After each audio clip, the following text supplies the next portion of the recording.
Welcome back to the channel. Today we are going to design a custom abutment for a premolar the quick way. So we bring the upper and the lower files and make sure it's with the right orientation, and now we select the implant. Make sure the scan body is aligning properly with the scan. Go next. Now we skip this step and we're going to design the crown first.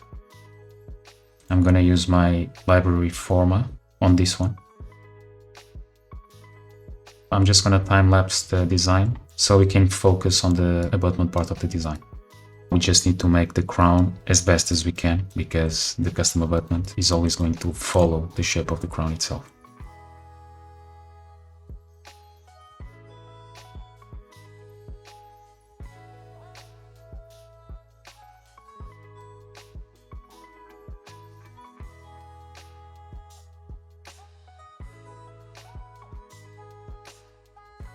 Now just a quick note, if you see here, all this area is going to be adapted when I click here, like this. If you want to avoid that, let's undo this step. You select this just to check where the contacts are. You can exclude selected parts. You select all and you just paint. In this case, remove the paint where the contacts are, so it only adjusts there on those points. Now smooth this out. We don't ever want concavities on the proximal contacts. Once you are happy with the design, let's go next. And now we're gonna select the secondary insertion direction. Now the other day, subscriber asked me what's the difference between secondary and primary insertion direction. The primary insertion direction is this one, is like the long axis of the implant. So at 0, the secondary is going to be the same as the primary. Now by doing this, for example, you are creating the secondary insertion direction. So primary is like the position of the implant, which you cannot change. Secondary is going to be the inclination of the custom abutment on top of the implant. For now, I'm going to leave it at 0 because with this technique that I'm going to show you, you only set up the secondary insertion direction after bringing up the pre-op, and I'm going to show you how in a second. So go next on this stage, and this is the abutment. We're going to focus on the bottom part. Let's bring this up. So I'm gonna have to remove this anyways, because otherwise you're gonna have a double margin on the abutment, and we don't want to have that. So now, having the crown designed and the gingiva, we have all the information to make a nice emergence profile. So the margin should be 1 millimeter lower of its emergence, so we don't see the transition between the abutment and the zirconia. On the back, you can leave it higher up because not only it's not going to be seen, from the front. Ideally, in a perfect world, the transition between the two materials, so the titanium and the zirconia, would be better if it was above the gingiva, because the transition between the connection between them, it's going to be the least biocompatible part. Everything that is below the gingiva should be polished. So the zirconia, if the zirconia comes in this area in contact with the soft tissue, it needs to be highly polished, and the titanium as well, so the bacteria don't have a way to attach to the material.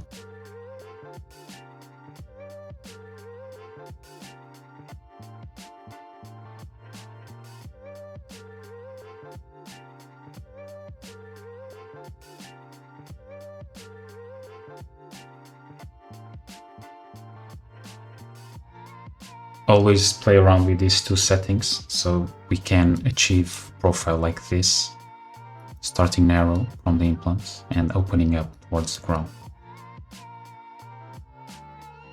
After we are happy with the bottom part, with this technique we don't need to spend time shaping this area here. I'm just open it up just to be more like an abutment. And now we go to expert mode. We go to tools, add remove mesh. we go to the pre-op scan option and we're gonna load up. I've created this library list of previously designed abutments that I've made. Usually I only use pre-designed top parts of the abutment. I have for anterior crowns, and then I have for molars and premolars. Like I have different shapes and sizes to try to accommodate the best for each case. You can use your previously designed top parts of the abutment, but feel free to check the link on the description and you'll be having access to this list of pre-designed top parts of the abutment. Now select one for premolars.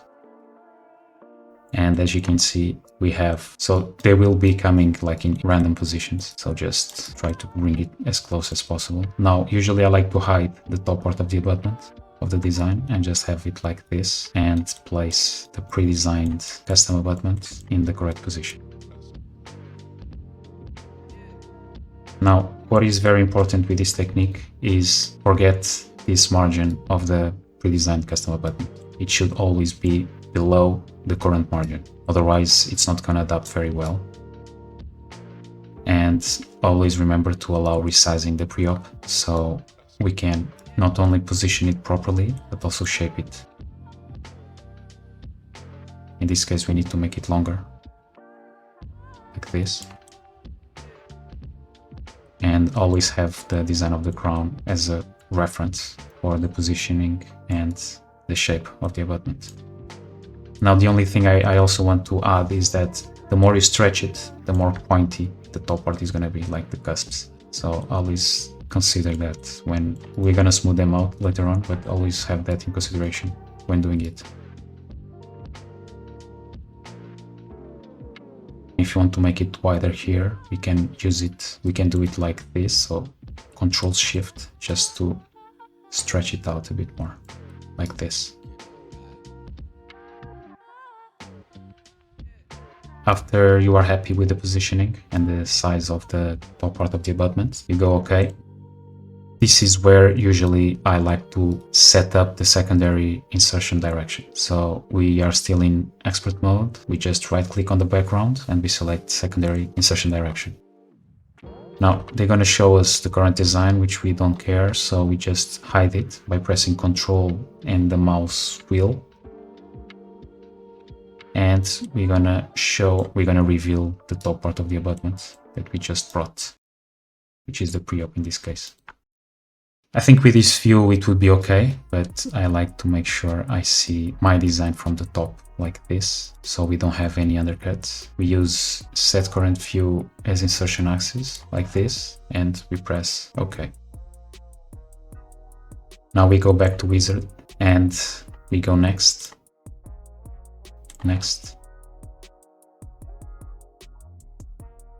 Usually I like to just make this more or less the same size as my pre-op, just so it doesn't bug out and make like strange shapes and the triangulation doesn't get too distorted.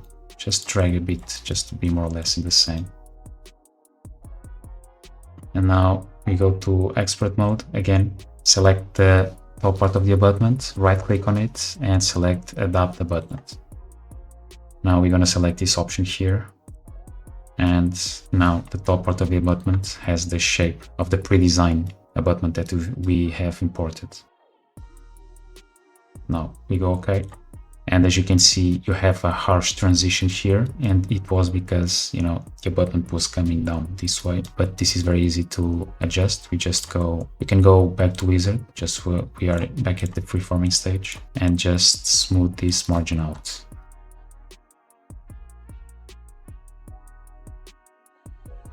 You can always bring a bit, can make it a bit fatter on the base. You don't want to have a huge margin all around like that. And smooth out like just the corners so it doesn't get too sharp on the zirconia inside. It's looking great. Just small touches if you want. Now we go next. We don't want to adapt it. We have designed a very quickly custom abutment with this technique without spending too much time trying to shape the top part and spending the time only defining the margin and on the crown. Now we only need to finish the superstructure, which is the crown that we already spent time designing, so everything is going to be fine.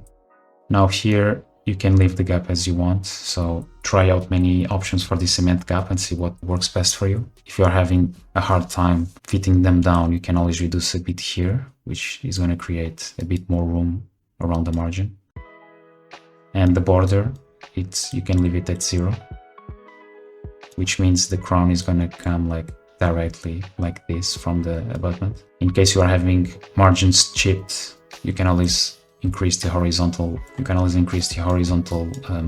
border to make it thicker, so it doesn't chip off as much during the milling stage. You can always use these ones as well. So it has like a minimal thickness to the margin, like this. In this case, I'm gonna leave it at 0 and go next. Now it adapts the premolar, and now we just need to smooth this area around the crown and do the screw channel for this one manually.